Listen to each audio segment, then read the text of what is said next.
The Selfish Path to Romance. Download Chapter 1 for free at drkenner.com. Here's from Tom. Dear Dr. Kenner, I just started dating Amanda about a month ago, and I'm afraid to tell her what I truly feel inside about her. I try to tell her, but for some reason I just chicken out of telling her what my true feelings are. Please help me with my problem. Sincerely, Tom. Tom, that brings to mind the movie Cyrano de Bergerac, and if you haven't seen that, I highly recommend getting the old version. You could also get Roxanne, the Steve Martin version, but I'd get the old one. It's romantic. And this woman is at her balcony and her lover is below, and little does she know that Cyrano has been giving her lover all these wonderful words to tell her. Well, this time Cyrano isn't there, so the lover's on his own, and she says, "Tell me the ways in which you love me. Oh, tell me the ways." And he says, "I love you." And she said, "Oh, speak eloquently to me." And he goes, "I love you lots." And she goes, no.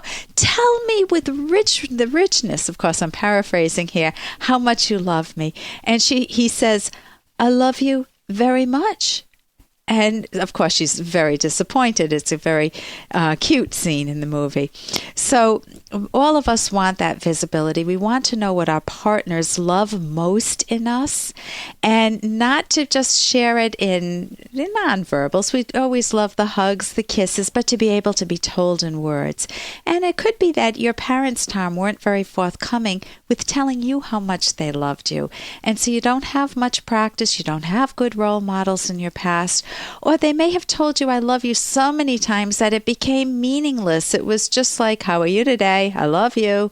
And it just becomes very flat.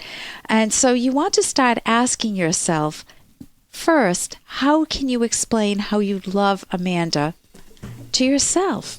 And when we get back, we'll talk more about this. I'll talk to you about how do you actually open up to someone? How do you go about being true to the person you love and true to yourself, not saying more than you mean or not saying less than you mean. For more Dr. Kenner podcasts, go to drkenner.com and please listen to this ad. Here's an excerpt from The Selfish Path to Romance, the Serious Romance Guidebook by psychologists Drs. Kenner and Locke. Personality refers to ways of acting that are habitual. Often the first thing that strikes us about another person is whether that person is nice.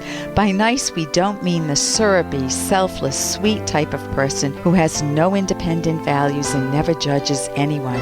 We mean the genuinely friendly person who is considerate, pleasant, tactful, and shows goodwill.